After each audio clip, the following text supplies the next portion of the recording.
ढाई साल का हो गया।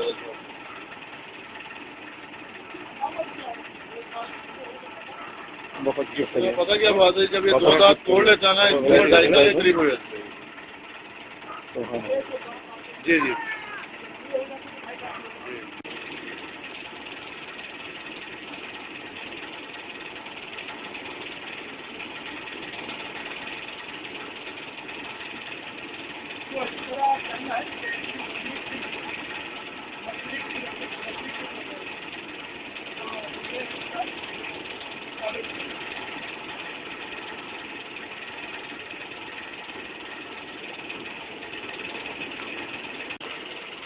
इसके एक इमाम हसन मुश्तबा और एक इमाम हुसैन।